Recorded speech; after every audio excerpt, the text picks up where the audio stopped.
Gravando, presidente. Obrigado.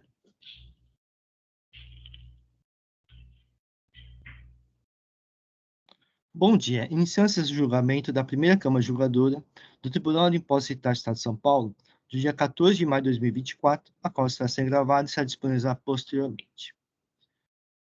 Pediria para todo juiz confirmar a presença do sistema do EPAT.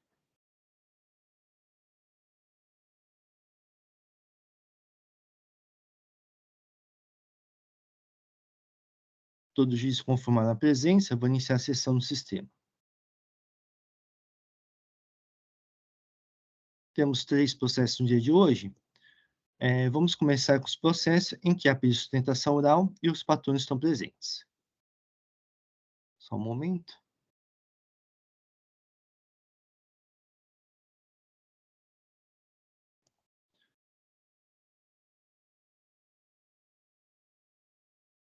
Então, começar os trabalhos com o processo de Companhia Sul Paulista Energia, recurso ordinário de minha relatoria.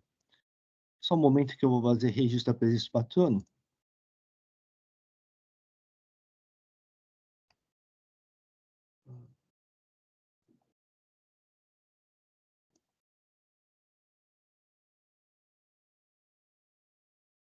É a doutora Júlia, correto, doutora Júlia? Isso mesmo. Tá. É que a doutora Júlia não está aqui na lista. É o doutor Eduardo que está. Tá. Eu vou precisar dos dados da doutora. Doutora Júlia Vieira Gomes. Isso. Qual que é o número do documento? OAB 464-757. 464-757. 57.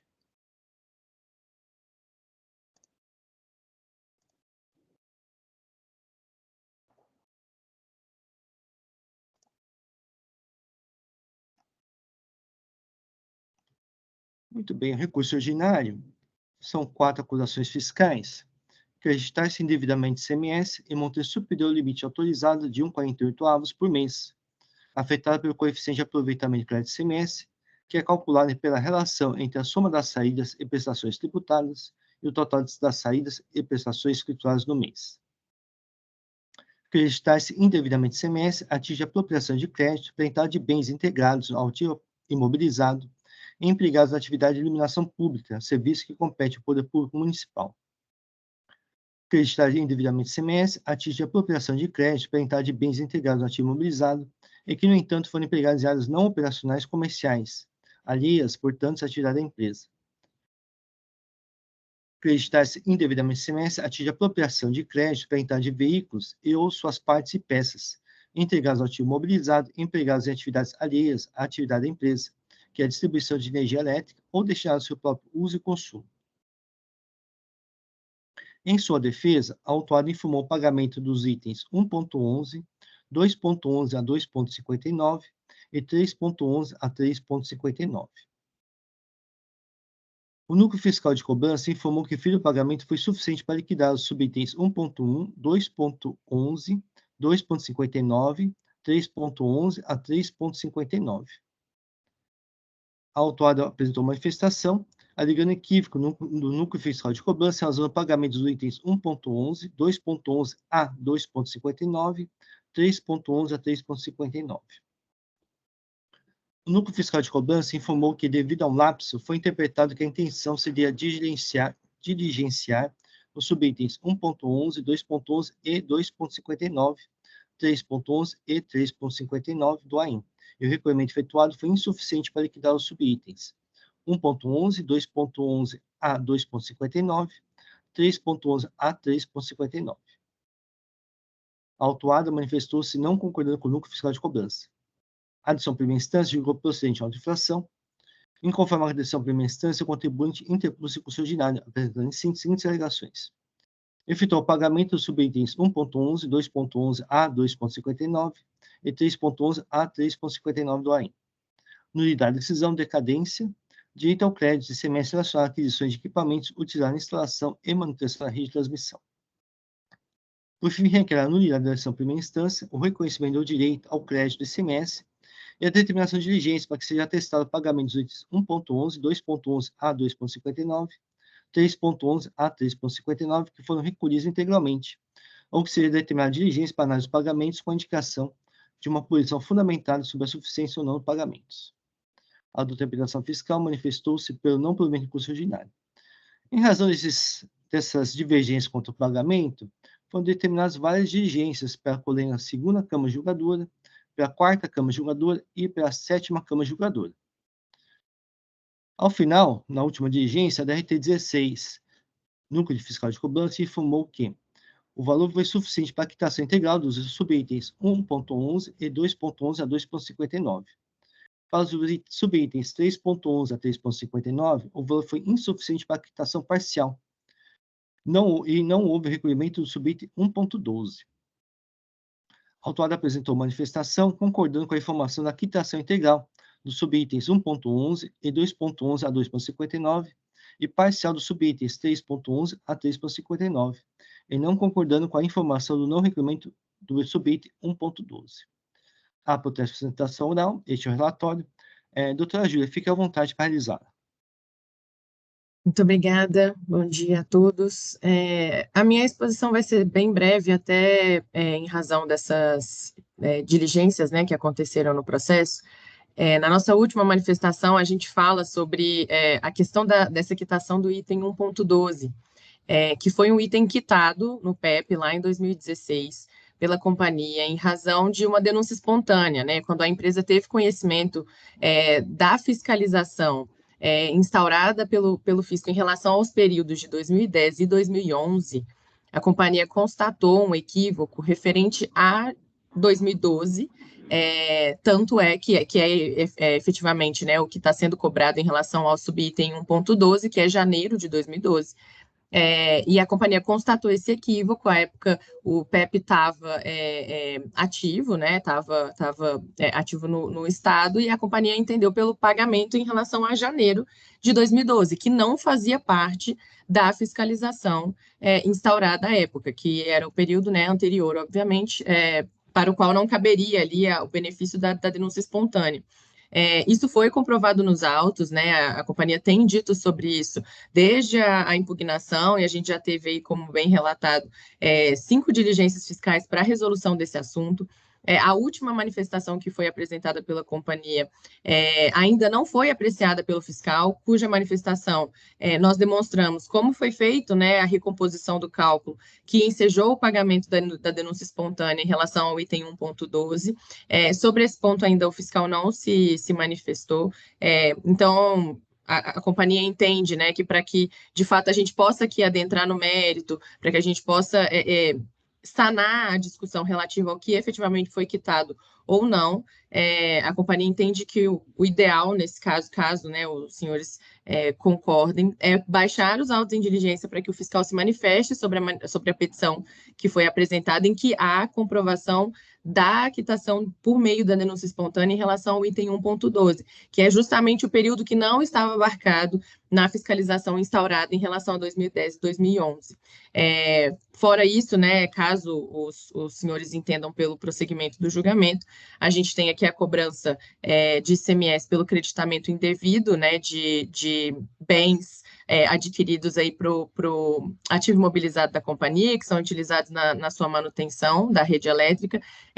Não é, né, uma novidade aqui para nenhum dos senhores como funciona a atividade da companhia. A gente sempre comparece aos julgamentos e tenta reforçar como a sistemática de distribuição, que não envolve simplesmente a comercialização da energia elétrica, envolve um tripé desde transmissão, né, a própria distribuição e a comercialização da energia, e toda a manutenção dessa rede elétrica, ela é feita pela distribuidora como, de fato, uma responsabilidade e obrigação que ela mantém com a ANEEL, de manutenção da qualidade, né, de fornecimento da energia, e a manutenção de que as redes permaneçam funcionando perfeitamente, entregando serviços de qualidade para o consumidor.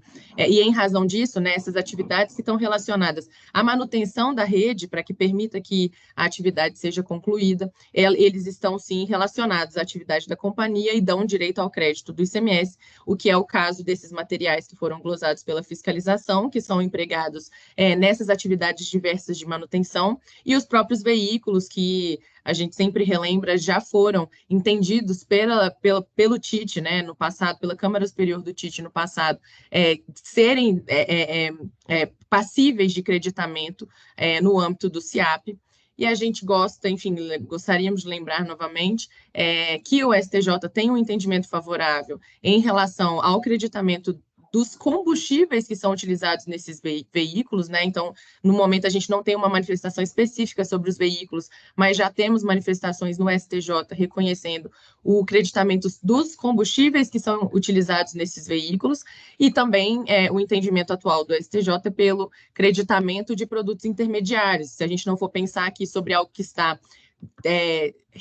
diretamente relacionado à atividade da companhia, isso ao menos, né, é óbvio que isso ao menos se enquadraria como um produto intermediário da atividade da companhia. São essas, né, as nossas considerações, e a gente fica aqui à disposição em caso de dúvidas. Muito obrigada. Agradeço, doutora Júlia. Vou passar o voto.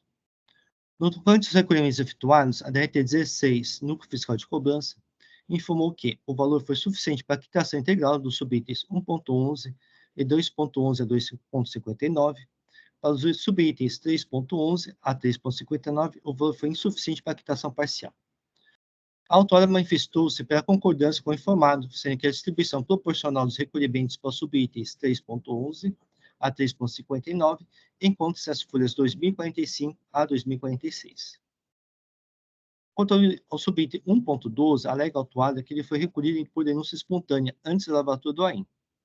No entanto, o imposto apurado pelo autuado foi de R$ 4.757,55, folhas 2059 e 2081, enquanto o subitem 1.12 exige um imposto de R$ 9.271,75. Ou seja, não há correspondência entre os valores. Assim, não há prova de que houve recolhimento referido e subitem 1.12. Ademais, como denúncia espontânea, constatar irregularidade, o contribuinte deveria sanear, no caso, seus EFDs, bloco G, controle do crédito e semestre do ativo permanente, SIAP, antes do início da fiscalização, conforme artigo 88, Lei 6374. No entanto, a exigência do fisco está lastreada na EFD, bloco G, controle de crédito e semestre do ativo permanente, SIAP existente no início da ação fiscal. Assim, este órgão de julgamento não pode atestar a alegada quitação do subitem 1.12 do AIM e nem ser a sua competência para tanto, como está exposto nesse voto. Relativamente à alegação de nulidade da primeira instância, não assiste razão recorrente. Os argumentos lançados na preliminar, abre aspas, da nulidade da falta de fundamentação da autoinfração e do não amparo dos motivos do AIM em provas produzidas pelo fisco, da defesa se resume à arguição de que o fisco não teria indicado os discriminados motivos, não ter indicado os motivos, elementos e provas para o seu entendimento, afirmando que a ilustre fiscalização não agiu com o esmero necessário na indicação dos elementos necessários em posição tributária, tornando por vezes confusa a atuação e dificultando a ampla defesa contratual do defendente. A matéria foi enfrentada de ação recolhida nos tópicos 41 e 42, transcrita aqui em meu voto. Em especial, diz o seguinte: ao analisar os elementos do processo, verifica que o fisco tomou todos os cuidados necessários para embasar acusações formuladas. De acordo com o relatório circunstancial de folhas 3 a 23, o agente fiscal de renda efetuou explicações detalhadas de cada item da acusação formulado na autoinfração, procurando deixar bem claro que não está glosando crédito ativo ao fornecimento de energia elétrica.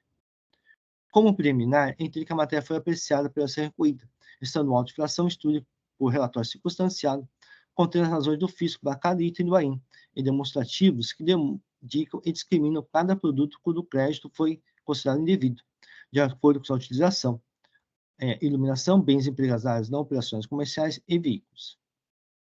Ao aprofundamento da matéria, a questão de mérito, como exposto pela autuada, abre aspas, nesse ponto, conforme se é explicitado ao longo da presente defesa, é necessário ressaltar que o FR não trouxe qualquer prova no sentido de comprovar os seus argumentos de motivação do AIM, passando então a autuada expor suas razões de mérito. Diversamente alegado, são recolhida, concluiu seu raciocínio quanto ao item 3 do AIM, nos tópicos 56 a 59 do seu voto. A verificação da sua suficiente ou equitação de subitens, a imputação e alocação dos pagamentos não é competência da administração judicante. O artigo 88 da Lei 13.457 estabelece a competência do órgão judicante para a extinção do processo, não do crédito tributário, desde que certificado pelo fisco, que detém assim a competência para a verificação da suficiência de recolhimentos. Artigo 88, o regulamento integral do débito fiscal, desde que certificado pelo fisco, extingue o processo em relação à correspondência e exigência. Nesse sentido, observou o exposto pelo doutor Sueli Margonato Ribeiro Carilani no processo DRT 938-279-2010. Diz o seguinte: primeiramente, incumbe à administração executante e não à administração judicante manifestar sobre a suficiência dos valores recolhidos pelo contribuinte para a satisfação do crédito constituído. Diz ainda, por outro lado, ao datar conduta incompatível com a defesa do recurso, como ceder o pagamento, o contribuinte incorreu na regra geral, que prevê o imediato prosseguimento da cobrança do crédito tributário, que, diante da confissão da parte de titulação, se tornou incontroverso. Isso é disciplina no artigo 42 e parágrafos da Lei 13.417, que se confere.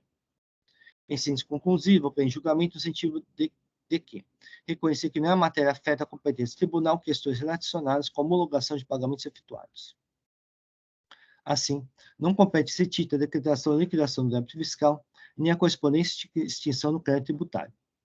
Por fim, o parágrafo 2º do artigo 88 da Lei 13.457 determina: sendo parcial e insuficiente recolhimento, o valor recolhido será objeto de imputação para pagamento, mediante distribuição proporcional entre os componentes do débito quando da sua liquidação. Destarte, a verificação da suficiência dos recolhimentos efetuados para a atuada não é uma competência da administração judicante. A seleção recolhida não é obrigada a apreciar a matéria. Assim, não acolhe a alegação de nulidade da ação recolhida. Quanto à alegação de decadência, a recorrente expressamente deixará de apresentar seus argumentos acerca desse assunto. Assim, a matéria resta preclusa desse contencioso administrativo tributário. No tocante ao item 1 do AIM, a recorrente limita-se a arguir a decadência, cuja matéria, como expôs no item 3 desse voto, resta preclusa desse contencioso administrativo tributário, e a suficiência dos recolhimentos efetuados, conforme o item 2 desse voto, não é matéria afeta à administração judicante. Assim, não havendo alegações de mérito para refutar a acusação fiscal, mantém o item 1 do AIM. Relativamente ao item 2 do AIM, a recorrente aduz: observe-se que o presente caso não é apresentada defesa de mérito. Assim, não havendo refutação contra o mérito, mantém o item. A matéria relativa à decadência resta preclusa e a suficiente recolhimentos efetuados não é matéria afeta à administração judicante, como já exposto nesse voto. Quanto ao item 3 do AIM, passo a expor meu atendimento. Em relação aos subitens 3.11 a 3.59, a autor reconheceu a procedência fiscal, exceto contra aqueles denominados seccionador pré-formado e caminhoneta, uma vez que, embora, como alegado, tenha se equivocado quanto à metodologia de cálculo, realizou o respectivo pagamento, conforme folhas 2025. O alegado equívoco de Conos diz autuado da metodologia de cálculo não quanto aos produtos que reconheceu ser devida à agência fiscal. Assim, para tais produtos, houve o reconhecimento da procedência da autuação. Nesse sentido, repito o exposto pelo doutor Sueli Margonato Ribeiro Carilani, no processo RT 8.938.279/2010. Nesse recurso, a autuado se instrui expressamente quanto ao seccionador pré-formado, escadas, tripés articulados e veículos. No demonstrativo 15, referente aos produtos relativos ao item 3 do AIM, não consta escada, assim, ele não é objeto de acusação fiscal. Quanto aos veículos, no item 3 do AIM, no demonstrativo 15, consta apenas um veículo, Toyota do Brasil Limitada, caminhoneta, cabine simples operacional, nota fiscal 13.2722, em que houve o creditamento em mais de um mês referente do bem. Observe que não houve dupla de agência quanto ao item 4 do AIM, pois referido veículo não consta no demonstrativo 16. A razão está na descrição do item, pois o referido bem não foi descrito como veículo, bens do demonstrativo 16, mas sim como caminhoneta, cabine simples operacional. No entanto, tal fato não traz qualquer marca, uma vez que não houve vigência de duplicidade e as infrações dos itens 3 e 4 são de mesma natureza, isto é, crédito devido a título de apropriação de crédito para entrada de bens integrados ao ativo imobilizado, e que, no entanto, foram empregados em áreas não operacionais comerciais, alheias, portanto, a atividades de empresa, distribuição de energia elétrica ou destinar seu próprio uso e consumo, não se prestando para fim de aplicação do princípio não como atividade, como consta o relato dos itens 3 e 4 do AIM, ou seja, a pessoa infrator, a natureza de infração estando determinada a segurança. E deste modo, o artigo 11 da Lei 13.457 dispõe que não há nulidade do auto-infração. O tripé articulado foi objeto de recolhimento dos subitens 3.11 a 3.59, assim o reconhecimento da possível autuação como exposto anteriormente. Quanto ao seccionado pré-formado, ele foi considerado pelo autuado como ativo mobilizado, tanto que procedeu ao creditamento de 1,48 avos por mês e alega se tratar de equipamento. A resposta à consulta 13/19/2016 bem expôs sobre os produtos cujas aquisições são suscetíveis de gerar crédito de imposto.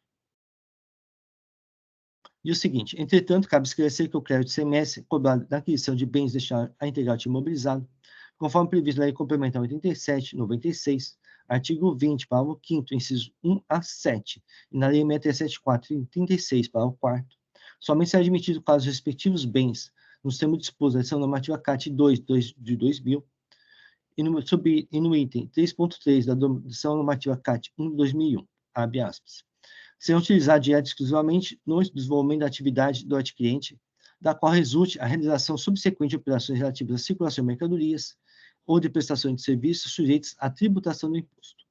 Serão caracterizados exclusivamente como móveis, nos termos dispostos do artigo 82 do Código Civil 2002, e não percam essa condição mesmo após a sua integração ao time mobilizado do estabelecimento adquirente. Portanto, o crédito de ICMS não é admitido para todos os bens destinados a integrar o time mobilizado, mas somente para aqueles que atendam cumulativamente as condições descritas nos subitens 3.1 e 3.2 dessa resposta. Dessa forma, bens imóveis, assim como o material que será empregado na construção desses bens, não se confundem com mercadorias e não geram direito ao crédito. Ainda as aquisições devem necessariamente ser contabilizadas no ativo imobilizado, como esclarece a resposta à consulta tributária 2945/2014. No caso do seccionador pré-formado, conforme a folhas 1489, verifica que se trata de bem móvel e não perde a condição mesmo após a sua integração ao ativo mobilizado do estabelecimento adquirente, diversamente do que ocorre com os produtos empregados na construção de bens imóveis. A contabilização do ativo mobilizado não foi aduzida pelo fisco, e nem foi a razão pela qual o crédito foi considerado indevido. O fundamento trazido pelo fisco foi de que os seccionadores pré-formados foram, abre aspas, empregados em áreas não operacionais, comerciais, alheias, portanto, à atividade da empresa, distribuição de energia elétrica ou destinados ao seu próprio uso e consumo. Conforme folhas 1489, o seccionador pré-formado é colocado em arame farpado ou liso, nas cercas que correm paralelamente ou são transpostas pelas linhas de transmissão ou distribuição de energia elétrica, evitando que a energia acidental da cerca possa oferecer riscos de vida a pessoas ou animais. Assim, entendo que é indispensável para que a distribuição de energia elétrica possa ser realizada com segurança, ou seja, a distribuição de energia elétrica não deveria ser realizada sem instalação do seccionador pré-formado. Deste modo, entendo que o seccionador pré-formado não é empregado em atividade alheia à distribuição de energia elétrica, sendo relacionado ao fato gerador praticado pelo recorrente, conferindo, portanto, direito ao crédito pelas suas aquisições. Start mantém parcialmente o item 3 do AIM, excluindo os fiscais relativos ao seccionador pré-formado, constante demonstrativo de folhas 969 a 1017. No tocante ao item 4 aí, conforme demonstrativo de folhas 1018 a 1026, a agência se refere a veículos adquiridos pelo autuado. Como construção CNAE, a atividade final recorrente é a distribuição de energia elétrica, ou seja, os veículos em questão são destinados à manutenção e expansão da rede de distribuição, mas não se destinam a promover o transporte de energia elétrica. A adição normativa CAT 4/2004 expõe: o que se percebe nitidamente do que foi exposto acima é que a energia elétrica não é estocada e nem tem lugar fixo no espaço. É transmitida, mas não é transportada no sentido comum da palavra. Seu fornecimento, seja pela geradora, pela transmissora, pela distribuidora ou pela comercializadora, corresponde ao fato gerador de ICMS pela saída da mercadoria, nunca pelo transporte. Assim, constante a regra não comum da atividade que se estabelece no artigo 40 da 6374, remetido pelo parágrafo 4º, artigo 36 da 6374, a vedação do crédito quanto relacionado às operações de prestações não sujeitas ao imposto, os créditos de ICMS admissíveis devem ser relacionados ao fato gerador da recorrente, que é a saída de mercadoria e energia elétrica, que, como exposto, não se relaciona ao transporte. Nesse sentido, a Câmara Superior tem por escopo a uniformização da interpretação desde o julgamento do processo da ET 5.40.038.00/2012, relator Dr. Fábio Henrique Bordini Cruz, tem decidido pela não aceitação dos créditos em questão. Então, transcrevi o voto essa jurisprudência da Câmara Superior. Start mantém o item 4 do AIM.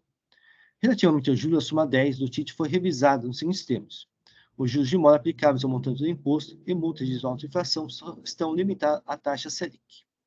O artigo 52 da Lei 13.457 determina o caráter vinculante das sumas perante o valor desse título. Assim, sua observância é obrigatória. Start limita a aplicação de juros à taxa Selic. Pelo exposto, conhecido parcial pelo aumento do recurso ordinário para afastar as exigências relativas ao seccionador pré-formado do item 3 do AIM e limitar os juros à taxa Selic, mantendo mais as demais exigências fiscais. Assim que eu voto, vou pedir uma pequena licença para fazer uma pequena correção de erro de digitação. Um momento.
Muito bem, o voto está registrado, o processo está em discussão.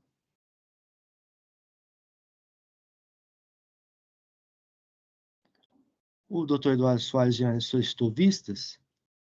Eu vou concedê-la. Muito bem, vistas concedidas ao doutor Eduardo Soares de Mello. Doutora Júlia, o processo será em vista e retornar oportunamente. Agradeço, presidente, doutora Júlia. Desculpa, eu não escutei. Quem pediu vista foi o doutor Eduardo? Sim, o doutor Eduardo. Tudo. Beleza, muito obrigada, gente. Bom dia. Bom dia, obrigado.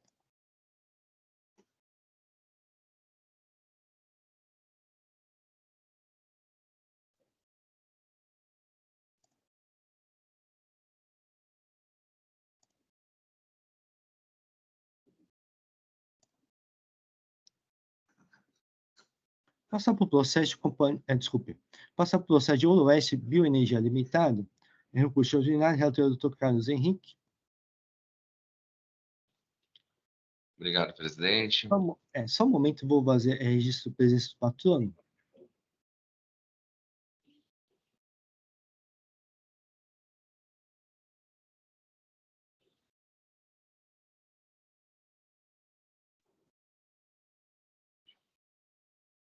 Muito bem, doutor Carlos nos apresenta os autos. Muito obrigado, presidente. Bom, o auto é composto de uma infração, creditou-se devidamente de ICMS valor de tanto, na GIA e em outros créditos, como créditos temporâneos, relativamente à aquisição de mercadoria destinada ao uso de consumo do próprio estabelecimento, que não integra o produto final, tais como parafusos, buchas, porcas, cabos de aço, chapas, correntes, mangueiras, válvulas, rolamento, entre outros, conforme se comprova pelos documentos fiscais juntados.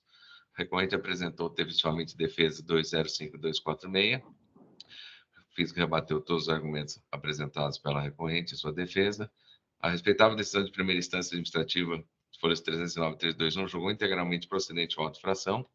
Inconformada, a recorrente interpôs recurso ordinário, requerendo a reforma da decisão recorrida, reprisando os argumentos apresentados em sua defesa e alegando ainda que a respeitável decisão recorrida está fundamentada em norma revogada, ou seja, no convênio ICMS 1988, cujo teor estabelecia que apenas os itens que integravam fisicamente o produto final conferiam o crédito ICMS e a relevação da penalidade com base no artigo 527-A. A representação fiscal rebateu os argumentos e suas contrarrazões e viemos concluir. Esse é o relatório, presidente. Agradecer ao doutor Carlos Henrique. Doutor Rodolfo, fique à vontade de realizar a sustentação oral. Obrigado, presidente. Bom dia a todos mais uma vez. Vou ser breve, porque a questão de creditamento é conhecida aqui no tribunal também. Primeiro, gostaria de falar sobre as características da empresa, né, porque isso foi um critério utilizado pelo fiscal no próprio auto de infração. O auto de infração, ele parte de algumas premissas, que crédito físico é uma delas, e que as características da empresa, em comparação com outros setores, não permitiriam creditamento. A análise dos insumos em si não aparece no auto de infração. Tanto que a gente até reforça na peça, na defesa e no recurso, que o auditor fiscal trata, o agente fiscal trata dos insumos assim, parafusos, buchas, entre outros. Faz análise com base no crédito físico, que é um critério de direito equivocado, e não analisa o fato. Então, as características da empresa é uma usina sucroalcooleira. É impossível você fazer uma auto-infração sem analisar o que ela faz, o tipo de desgaste que ela sofre, o tipo de maquinário, de insumo que ela utiliza. Não serve nesse tipo de autuação que o fiscal tome por premissa uma presunção de que uma esteira de aço ou algum parafuso, alguma bucha, porque nem sempre esses insumos eles são utilizados na forma de partes e peças. A gente demonstra na defesa e no recurso que muitos desses insumos se desgastam em menos de um período, menos de um exercício, em contato. É altíssimo desgaste na produção de cana-de-açúcar. Então, a gente dá um exemplo no memorial, que é o da Talisca. É uma esteira de aço ligada por parafusos que vai se desgastar em contato com a cana-de-açúcar em uma safra. Então, não é possível, pelas características desse tipo de indústria, fazer o auto de infração em termos gerais. Não seria o ideal em nenhuma hipótese, mas quando a gente trata de indústria com processos específicos, o auto de infração precisaria ter sido melhor fundamentado, até para segregar os tipos de insumo, porque no auto de infração constam parafusos, buchas, como se fossem só esses, mas tem as taliscas, tem as mantas, tem óleos e graxas lubrificantes, por exemplo. Então, falando das características e partindo para a auto de infração. Para nós, é muito claro que existe um erro de direito na auto de infração, que é a adoção do critério físico como critério de crédito físico, né? Isso está citado, né, no auto de infração. Precisa se incorporar o produto final, entrar em contato direto, e nem mesmo as decisões normativas de São Paulo são rigorosas nesse ponto. Era o convênio de 88 que exigia, a lei complementar já passou em cima desse critério há muito tempo, e há mais de uma década esse critério vem sendo trabalhado, especialmente nos tribunais superiores, até que mais recentemente o STJ tomou uma decisão relevante em embargos de divergência para dizer que o critério físico está ultrapassado. O critério da Lei Complementar 87 é um critério de crédito amplo, de tudo que for necessário para a atividade de fim do contribuinte. Então, é nesse sentido que a gente fala do erro de direito à auto-infração. Ele usa um critério ultrapassado, algumas decisões que ele cita são da década de 90, e não tem problema nenhum.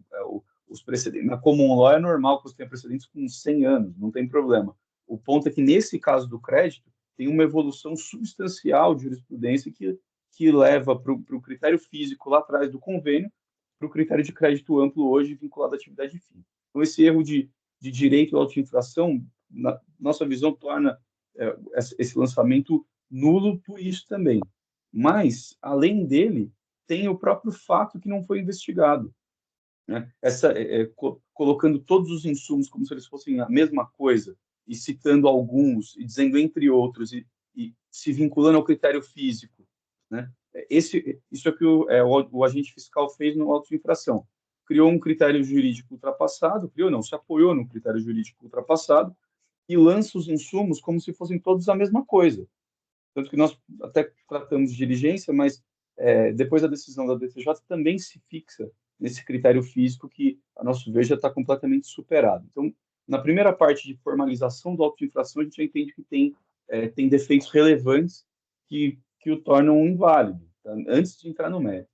No mérito, para ser bem rápido, porque a questão do creditamento é bem conhecida do tribunal, os insumos que nós colocamos são insumos essenciais para a atividade fim.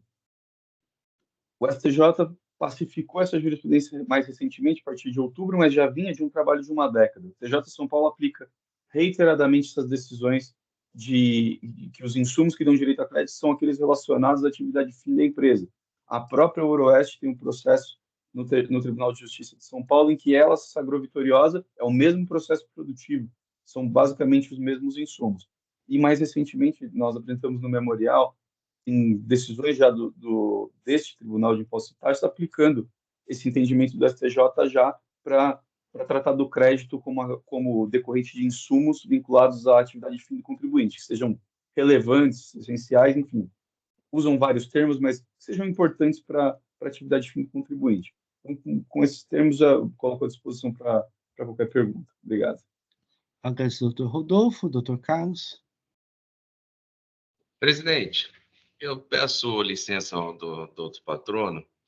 Eu estou com meu voto, mas eu tomo licença para apresentar na próxima sessão, porque o que acontece, eu queria ouvir a sustentação oral, tá? O doutor colocou algumas premissas que eu acho que tem que se levar isso em conta. Então, eu analisei meu voto, mas eu queria fazer uma reanálise. Eu queria, depois da sustentação oral, do doutor Rodolfo. Aí, doutor Rodolfo, eu vou atenuar todos os seus argumentos dentro do belo recurso que você colocou, e eu vou efetivamente depois apresento meu voto. Tá bom? Pode ser assim, presidente? Tudo bem, doutor Carlos. Então, a pedido do doutor Carlos, eu vou devolver o processo ao relator. Muito obrigado, presidente.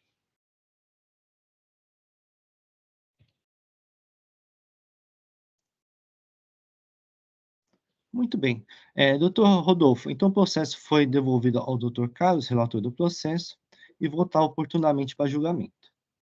Agradeço a presença. Presidente. Vai ser pautado de novo, então. Sim, Exatamente. sim. Ah, tá ótimo. Então, obrigado. Bom dia. Bom dia.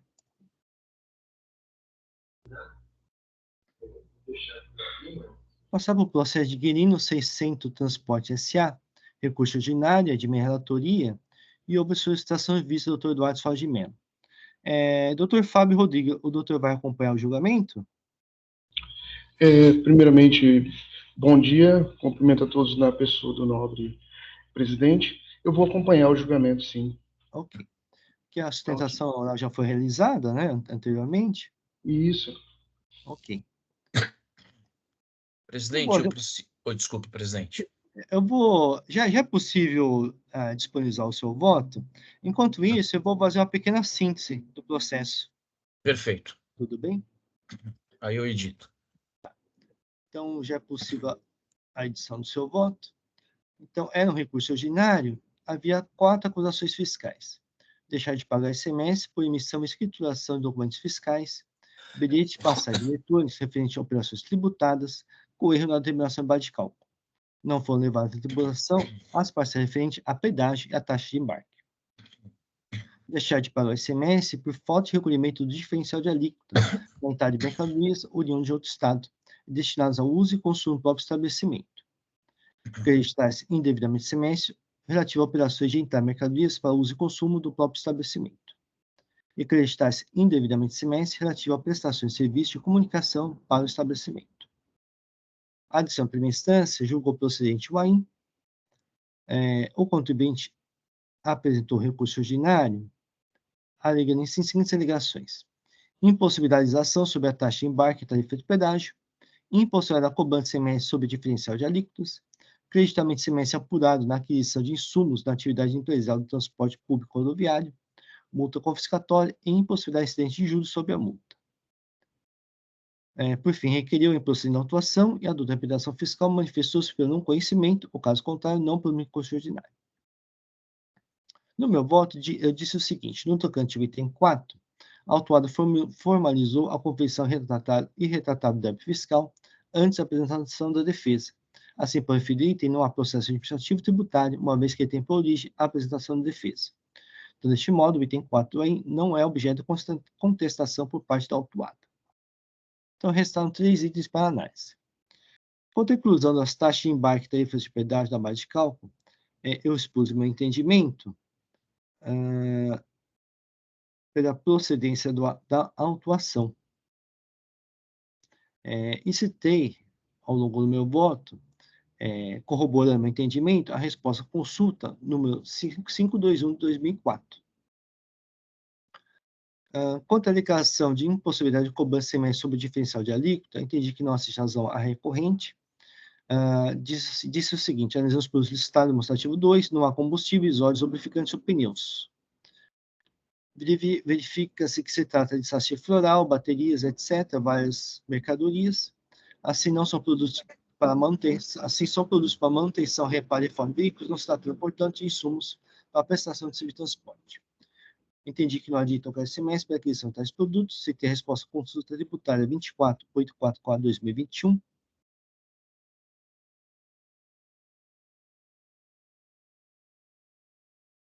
E no meu voto também citei, quanto a um fluido, citar a resposta à consulta 21.235,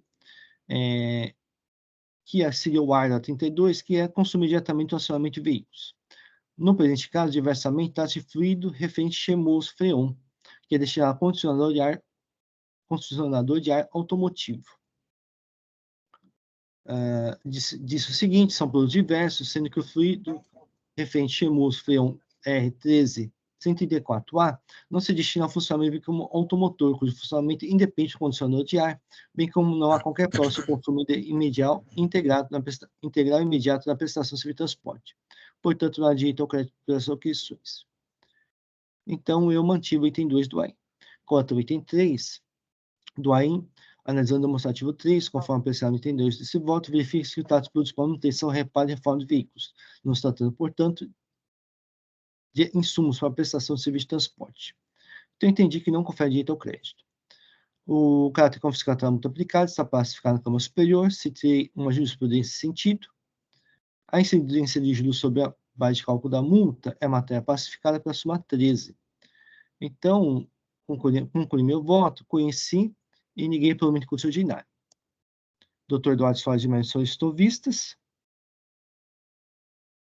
Perfeito. Eu agradeço aí já a leitura do caso pelo presidente. O meu voto é relativamente simples, ou mais ou menos simples. Só estou localizando aqui a partir de onde eu começo a leitura. Só um segundo. Pedi vista do processo para melhor manifestar em relação à específica questão posta em discussão. Aí eu transcrevo as 4 acusações. Não preciso aqui me deter, mas faço menção à situação específica do item 4, né? Em que houve termo de confissão. Acompanho o relator em relação aos itens 2 e 3. E aí passo a leitura. No entanto, não obstante o muito bem elaborado voto proferido pelo ilustre ficou ilustre juiz relatora, mas tudo bem, relator, e o qual aproveito o relatório, discordo do mesmo no que se refere à acusação fiscal incerta no item 1 do auto, pelos motivos aduzidos a seguir. A aludida acusação fiscal implica em falta de pagamento de CMS na prestação de serviço de transporte intermunicipal, sob o argumento fazendário de erro na determinação da base de cálculo.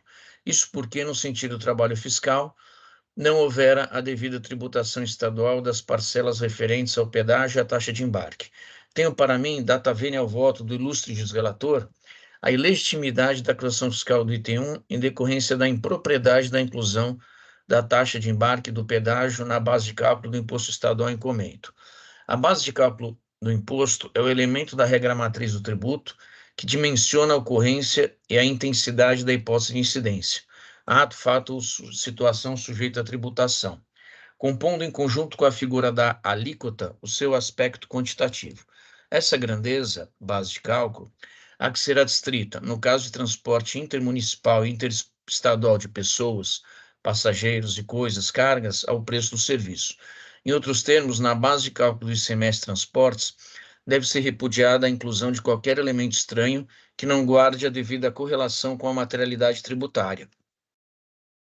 O pedágio e a taxa de embarque são figuras associadas à materialidade do imposto, porque não fazem parte da remuneração devida ao transportador pelo serviço realizado, não constituindo o preço do serviço. Pensamento contrário culminará em mitigação da regra matriz de incidência de ICMS, porquanto incidirá sobre elementos estranhos à sua materialidade. Aí eu trago uma doutrina, Flávio Galvão, acho que eu não preciso ler, né? São 3 parágrafos longos. Digo, na remuneração pelo serviço de transporte prestado não são incluídos o pedágio e a taxa de embarque, haja vista em conteste destinação a concessionárias de rodovias e administradores de terminais rodoviários, personagens distintos do transportador recorrente. Por essa razão, jamais poderiam compor a base de cálculo do imposto estadual. O preço do serviço é integrado apenas pelos valores relacionados à remuneração das empresas transportadoras de pessoas e passageiros e cargas, servindo então de base de cálculo para a tributação estadual. Anote-se que informação a respeito dos valores do pedágio da taxa de embarque no bilhete de passagem não tem o condão de incluí-los na base de cálculo do tributo, cingindo-se, na realidade, a informar apenas os valores pagos pelos tomadores do serviço de transporte. A Resolução Conjunta da União e da ANTT, número 6033/2023, é clara ao desconsiderar, em seu artigo, e eu trago também inciso, ao desconsiderar do preço do serviço de transporte rodoviário interestadual, abre aspas, taxas e serviços acessórios, fecha aspas, nos seguintes termos, aí eu reproduzo. A norma supratranscrita corretamente exclui da base de cálculo os elementos distantes do preço do serviço público, em sintonia com o ordenamento jurídico. Ao debruçar sobre o tema, Roque Antônio Carrasco argutamente sinaliza para a alarmantização fiscal híbrida e violadora de direito subjetivo fundamental do contribuinte, na hipótese recorrente, fruto da inobservância aos modelos de tributação sob o guarda-chuva do ICMS expostos no ordenamento jurídico. Também trago aqui, acho que uns 6 parágrafos que eu cito do professor Roque. Penso que a exigência de inclusão de parcelas da taxa de embarque e do pedágio na base de cálculo do ICMS Transportes resultará em imposição fiscal anômala, porque não encontra guarida na origem do ordenamento jurídico, complexo esse de normas que deveria servir de fundamento de validade para as normas e entendimentos fazendários paulistas. Ao legislador infraconstitucional não foi concedido um cheque em branco, lhe assegurando ampla liberdade para legislar, estabelecendo novo critério, inexistente no ordenamento jurídico, para confirmar a materialidade do ICMS Transportes. Aí eu cito novamente a doutrina, né, Flávio Galvão. E aí digo, se extrai, aliás, do artigo 175, inciso 3º da Constituição Federal, a atribuição do poder público para, na forma da lei, diretamente ou sob regime de concessão ou permissão, faltou aqui a autorização, mas isso é relevante para o voto, prestar serviços públicos, sendo que a lei disciplinará, entre outros, acerca da política tarifária. Esta, ao seu turno, definidora do preço público ou da tarifa, ou seja, da contraprestação em dinheiro ao transportador. Como bem salientado pela recorrente, em ato administrativo, a União/ANTT regulamenta o preço público desses serviços, delimitando quais verbas remunerarão os prestadores de serviços, concessionários, delegatários e pessoas com autorização, conforme política tarifária, artigo 175, inciso 3º. Além disso, dessume do artigo 4º da Resolução 4282 de 2014 a diferenciação de informações que deverão constar no bilhete de passagem, demonstrando distinção entre preço público, devido para a remuneração pelo serviço prestado, e outras verbas que, por sua vez, não guardam relação com aquele. Cito aí, então, o artigo 4º e específicos incisos. Em face do exposto e em que pese o bem elaborado voto do ilustre relator, conheço e dou provimento parcial ao recurso ordinário, reduzindo o débito fiscal em face da impropriedade da acusação fiscal do item 1 do auto de infração. É assim como o voto, presidente, tem alguns errinhos de digitação, acho que não precisa mexer, mas se achar que essencial, eu faço. Tudo bem, doutor Eduardo. Agradeço, doutor Eduardo. Não obstante as ponderadas razões do doutor Eduardo, eu vou manter meu voto, meu posicionamento, que vai em encontro do entendimento da Secretaria da Fazenda. O processo ainda está em discussão. Não havendo mais inscritos, vou encerrar os debates. Vou verificar o quórum de presença.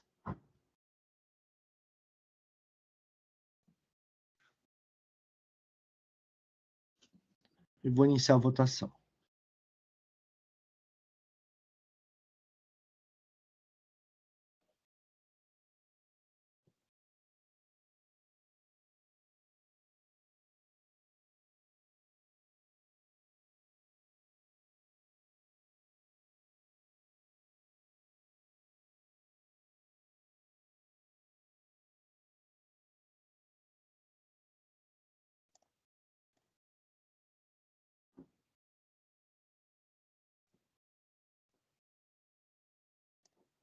Iniciada a votação. Uma votação dividida, prevaleceu meu voto. Então, o recurso ordinário de Guilherme 600 Transporte S.A. foi conhecido e não provido. Agradeço ao presidente, doutor Fábio Rodrigo. Um bom dia. Um bom dia a todos. Obrigado. Obrigado.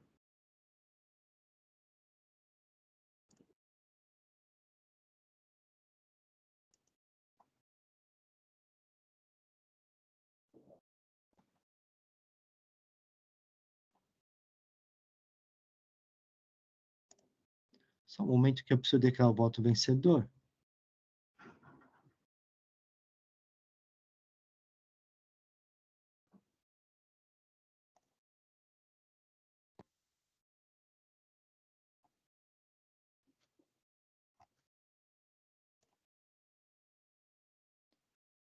Muito bem, com isso encerramos os processos do dia de hoje. Então, podemos encerrar essa sessão de julgamento da primeira Câmara Julgadora, Tribunal de Impostos e Taxas do Estado de São Paulo, do dia 14 de maio de 2024. Agradeço a presença de todos e pedir para o Jailson encerrar a gravação.